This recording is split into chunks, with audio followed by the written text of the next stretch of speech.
akan share tentang pengetahuan dan keteladanan. Karena semua pengetahuan kita sia-sia tanpa keteladanan hidup kita. Katakan amin di tempat masing-masing. Hidup kita harus benar, bukan hanya tampak benar. Pasti saudari tahu bahwa Yesus sangat marah sama orang-orang Farisi, ya, sama para ahli Taurat, karena mereka hanya ingin tampak benar, tapi sendiri hidupnya nggak benar. Matius 23, kita baca sama-sama di ayat ke-25. Celakalah kamu, hai ahli-ahli Taurat dan orang-orang Farisi, hai kamu orang-orang munafik, sebab cawan dan pinggan kamu bersihkan sebelah luarnya, tetapi sebelah dalamnya penuh rampasan dan kerakusan. Ayat 28, demikian jugalah kamu, di sebelah luar kamu tampaknya benar di mata orang, tapi sebelah dalamnya kamu penuh kemunafikan dan keturjanaan. Izinkan saya mengingatkan, agar jangan sampai kita menjadi orang-orang munafik seperti ahli Taurat dan orang Farisi yang punya pengetahuan tapi gagal menghidupi kebenaran. Kegagalan banyak orang Kristen adalah mereka ngerti kebenaran tapi mereka tidak melakukan dalam hidup mereka sehari-hari sehingga hidup mereka tidak jadi teladan. Kebanyakan orang lebih peduli apa yang dilihat orang, tampak muka lebih indah daripada aslinya. Kita lihat orang-orang pasang iklan di sosial media, ya. Mereka jualan produk-produk dengan keahlian fotografi yang luar biasa. Tapi berapa banyak dari kita yang ketika kita pesan produknya, kita kecewa. Saya pernah satu kali pesan furniture lewat Tokopedia, ya, beli meja makan waktu itu. Saya terkejut sekali datang, tidak sebagus gambar aslinya. Kayunya nggak bagus, nggak licin, renggang-renggang, lalu goyang-goyang. Aduh, kecewa sekali. Mulai dari situ saya kapok beli furniture online. Kenapa banyak orang Kristen yang akhirnya menjadi kecewa dan mundur dari iman? Adalah karena salah satunya, para pengajar, para hamba-hamba Tuhan gagal menghidupi kebenaran. Fokus kita jangan sampai kelihatan benar, tapi harusnya kita hidup dalam kebenaran. Yesus sangat membenci kemunafikan. Jangan sampai kita pintar berkhotbah, ngajarin firman Tuhan dengan segala pengetahuan, tapi hidup kita sama sekali tidak dalam kebenaran. Kita masih suap sana-sini, kita masih nipu kanan-kiri, kita tidak jadi teladan di rumah sendiri. Bahkan anak-anak kita tidak bisa lihat kehidupan kita yang nyata di depan mereka. Istri, suami kita tidak bisa lihat hidup kita jadi teladan. Orang tua kita tidak bisa lihat hidup kita jadi teladan. Hidup kita tuh bicara jauh lebih keras daripada semua pengetahuan yang bisa kita ajarkan. Semua pengetahuan kita menjadi sia-sia ketika kita gagal menghidupinya. Yesus berkali-kali mengecam orang-orang Farisi, para ahli Taurat, yang hanya bisa mengajarkan, namun mereka hidup dalam kemunafikan. Saya rindu untuk kita semua mengingat ini baik-baik. Buat apa kita belajar firman Tuhan, tapi kalau kita tidak melakukan? Keteladanan hidup kita bicara lebih keras daripada pengajaran kita. Matius 23 ayat pertama. Sama-sama kita baca. Maka berkatalah Yesus kepada orang banyak dan kepada murid-muridnya, katanya, ahli-ahli Taurat dan orang-orang Farisi telah menduduki kursi Musa. Sebab itu, turutilah dan lakukanlah segala sesuatu yang mereka ajarkan kepadamu. Tetapi, janganlah kamu turuti perbuatan-perbuatan mereka. Karena mereka mengajarkannya, tetapi tidak melakukannya. Ayat 4. Mereka mengikat beban-beban berat, lalu meletakkannya di atas bahu orang, tetapi mereka sendiri tidak mau menyentuhnya. Jangan sampai kita dikecam Tuhan, karena kita cuma bisa mengajarkan, tapi kita tidak melakukan. Jangan sampai kita bikin orang kayak harus susah banget hidupin firman Tuhan. Ya. Kita taruh beban-beban berat dan membuat seolah-olah firman Tuhan itu menjadi sesuatu beban dalam hidup mereka, untuk mereka lakukan. Tapi kita sendiri tidak menghidupinya. Kita suruh orang buat ini, suruh orang buat itu, tapi kita sendiri tidak mau menyentuh. Makanya salah satu hal yang membuat saya memastikan hidup saya adalah begini. Jangan sampai saya mengajarkan, mengkhotbahkan apa yang saya tidak hidupi. Saya kalau dikasih tema sama gereja-gereja, yang saya tahu saya belum menang di situ, saya tidak akan khotbahkan. Dan jadi satu beban. Tetapi karena saya dipaksa Tuhan untuk mengkhotbahkan, saya memastikan saya menghidupi dulu sebelum saya bagikan. Jangan kebalikannya. Kebanyakan orang terlalu munafik. Banyak bicara tapi tidak sedikit melakukan. Lukas 11 ayat 52. Yesus berkata, "Celakalah kamu, hai ahli-ahli Taurat, sebab kamu mengambil kunci pengetahuan, kamu sendiri tidak masuk ke dalam, dan orang berusaha untuk masuk ke dalam, kamu halang-halangi." Di Matius 23 ayat 13 lebih dijelaskan di situ begini, "Celakalah kamu, hai ahli-ahli Taurat dan orang-orang Farisi, hai kamu orang-orang munafik, karena kamu menutup pintu-pintu kerajaan sorga di depan orang, sebab kamu sendiri tidak masuk dan kamu merintangi mereka yang berusaha untuk masuk." Artinya apa? Untuk kenal Tuhan tuh jangan dipersulit. Saya berdoa pengetahuan ini tidak membuat kita jadi orang yang menyulitkan orang lain untuk mengenal Tuhan dan masuk kerajaan sorga. Saya sedih banget begitu dengar banyak hamba-hamba Tuhan yang bikin kekristenan begitu menyulitkan. Harus mandi bersih dulu sebelum menghadap tahta hadirat Tuhan. Harus duduk bersila, nyanyi berapa lagu dulu, undang hadirat Tuhan, bahasa roh setengah jam. Harus begini, harus begitu. Padahal untuk kita mengenal Tuhan, sebenarnya tidak ada aturan tertentu. Tuhan hadir di mana saja, dalam keadaan apa saja, bahkan saat kita sedang berdosa sekalipun, Dia hadir dalam hidup kita. Harusnya kita membuka kebenaran ini, bahwa pada saat Anda berbuat dosa, asalkan Anda mau datang ke tahta kasih karunia Tuhan, Dia terima Anda apa adanya. Tapi betapa banyak orang menyulitkan orang Kristen. Tidak ada hubungannya dengan memberikan jabatan di gereja. Saya tahu firman Tuhan mengatakan bahwa kita tidak boleh memberi jabatan kepada orang yang baru bertobat, baru percaya. Tetapi ini bicara soal gini, seharusnya kita yang ngerti firman Tuhan, kita yang punya pengetahuan, kita tidak jadi orang munafik. Kegagalan kita untuk jadi teladan dalam apa yang kita ajarkan, itu yang malah menyesatkan. Kita membuat orang tidak masuk dalam kerajaan sorga, ikut-ikut sama kita yang gagal memberikan teladan hidup. Banyak orang Kristen yang akhirnya jadi sesat, karena yang ngajarin juga sesat. Satu kali sebelum saya menikah, saya sama Pak Jojo ikut bimbingan pranikah. Kacau banget hamba Tuhan yang sebenarnya gembala kami, mengajarkan teori-teori yang sesat di dalam pernikahan. Yang luar biasa jadi pergumulan dalam hidup rumah tangga kami akhirnya. Dan puji Tuhan kami menang hari ini. Jangan hati-hati dengan apa yang kita ajarkan, karena seorang pengajar akan dituntut lebih, kata firman Tuhan.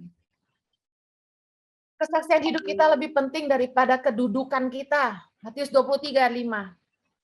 Semua pekerjaan yang mereka lakukan hanya dimaksud supaya dilihat orang.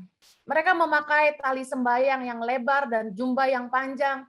Mereka suka duduk di tempat terhormat dalam perjamuan dan di tempat terdepan di rumah ibadat. Mereka suka memberi penghormatan, menerima penghormatan di pasar dan suka dipanggil rabi. Saya percaya bahwa adalah sebuah kerinduan kami bahwa setelah Anda belajar di Bible Study ini, Anda menjadi lebih dewasa setelah mengerti kebenaran firman Tuhan, lalu Anda juga mau ambil bagian dalam pelayanan tentunya. Menjadi mentor, menjadi guru bagi orang-orang lain yang membutuhkan pengenalan akan Tuhan. Orang-orang yang haus untuk belajar firman Tuhan. Tetapi jangan sampai pengetahuan itu punya tujuan untuk mencari penghormatan dan kedudukan. Saya selalu menekankan dalam hidup saya, lebih baik berfungsi daripada punya posisi. Buat apa kita punya posisi tapi kita tidak berfungsi? Jangan mengejar penghormatan.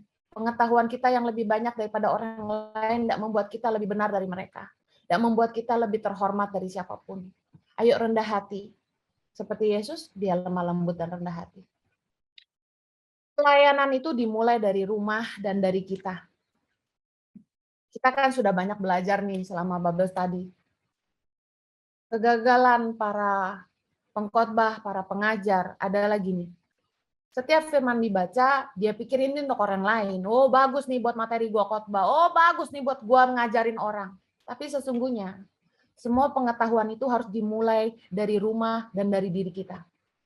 1 Timotius 3 ayat 12 kita baca sama-sama. Diaken haruslah suami dari satu istri dan mengurus anak-anaknya dan keluarganya dengan baik.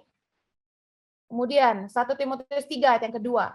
Karena itu penilik jemaat haruslah seorang yang tak bercacat, suami dari satu istri, dapat menahan diri, bijaksana, sopan, suka memberi tumpangan, cakap mengajar orang, dan saya tidak teruskan karena waktu terbatas.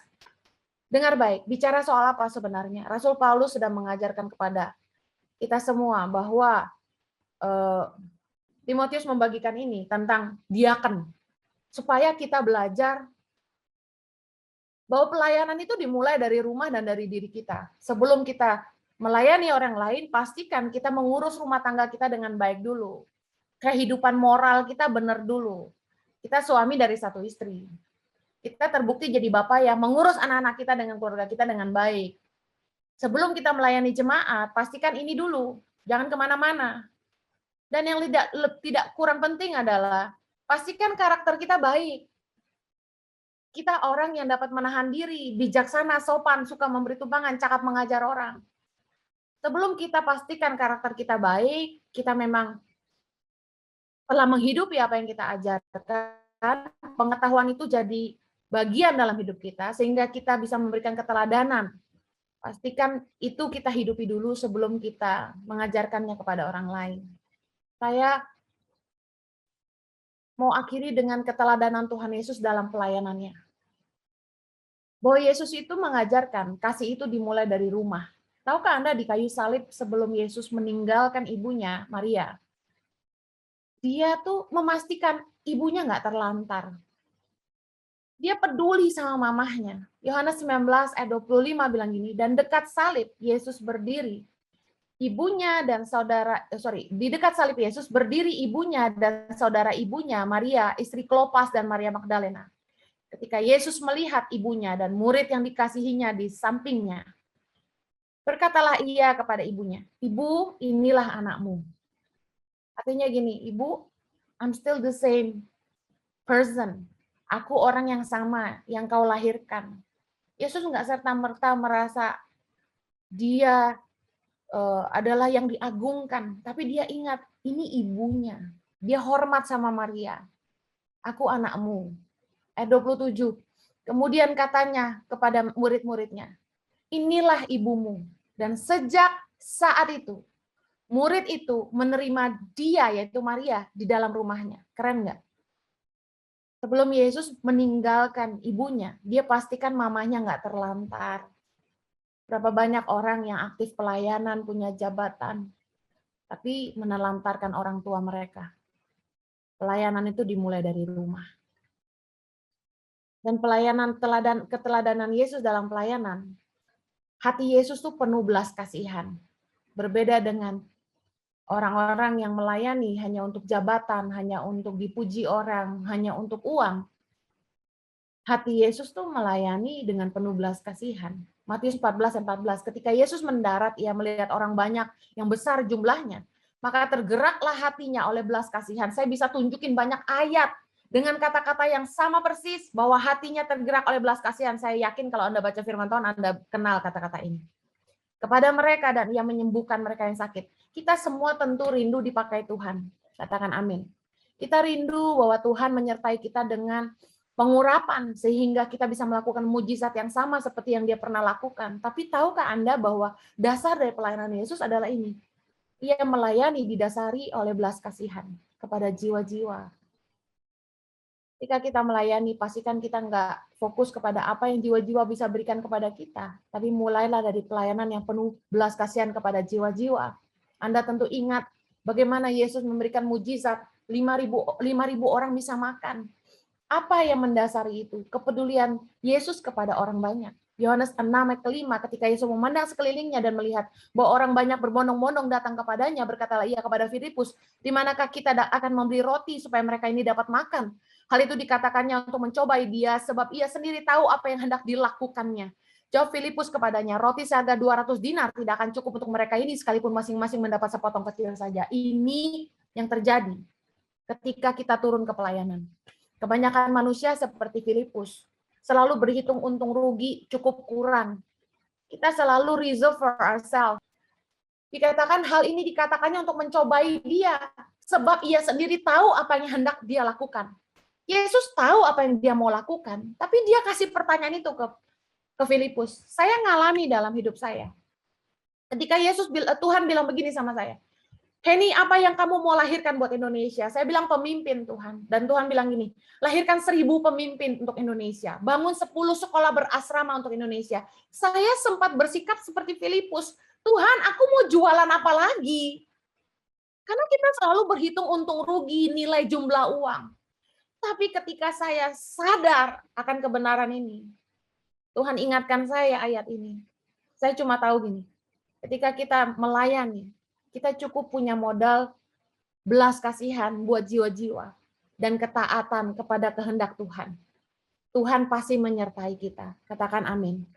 Mujizatnya akan menyertai orang percaya. Saya mau akhiri. Penyertaan Tuhan itu lebih penting daripada pemakaian Tuhan. Kalau Anda berpikir Anda ingin melayani, Anda ingin dipakai Tuhan, dengar, jangan kejar pemakaian Tuhan. Saya dari dulu, saya look up. Artinya, saya mengagumi hamba-hamba Tuhan yang dipakai Tuhan dengan luar biasa, tapi saya tidak pernah ingin menjadi seperti mereka.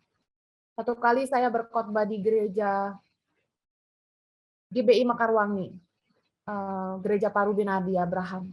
Duduklah banyak puluhan anak-anak mahasiswa STT Karisma, yaitu milik Parubinadi. Saya bertanya kepada mereka, berapa banyak kalian yang setelah lulus sekolah Alkitab ini kalian pengen seperti Parubinadi, punya gereja besar, dipakai Tuhan luar biasa? Tebak, mereka semua angkat tangan. Dengar baik. Jangan sampai pemakaian Tuhan menjadi tujuan. Tapi carilah perkenanan Tuhan. Karena perkenanan Tuhan yang akan membuat kita disertai Tuhan. Katakan amin. Bagaimana kita hidup dalam perkenanan Tuhan? Jauh lebih penting daripada pemakaian Tuhan. Dan bagaimana kita tetap berkenan di hati Tuhan harus jadi fokus kita. Yaitu melakukan kehendaknya dalam hidup kita. Bukan mengejar pemakaiannya. Saya percaya kalau Tuhan menyertai kita, maka pelayanan kita akan penuh kuasa. Saya akhiri. Saya percaya bahwa hidup kita akan dipakai Tuhan. Seperti Yesus. Menjadi mujizat yang menyatakan Tuhan bagi banyak orang. Nggak usah mengejar pelayanan yang terlalu besar, pengen seperti ini, pengen seperti itu. Cukup punya motivasi, aku pengen jadi hamba Tuhan yang setia, yang berkenan sama Tuhan. Kalau Tuhan pakai saya, biarlah hidup saya boleh menyatakan Tuhan bagi dunia. Saya rindu setiap Anda yang hari ini wisuda. Semua pengetahuan yang sudah Anda terima. Pertama, pastikan Anda memberikan keteladanan. Dimulai dari diri Anda, mulai dari rumah. Yang kedua, pemakaian Tuhan bukanlah tujuan, tapi kejar hati Tuhan. Karena perkenanan Tuhan yang akan membuat kita disertai Tuhan dalam apa saja yang kita kerjakan. Tuhan memberkati, selamat buat Anda semua. Doa saya dan Pak Jojo, Anda dipakai Tuhan luar biasa. Amin.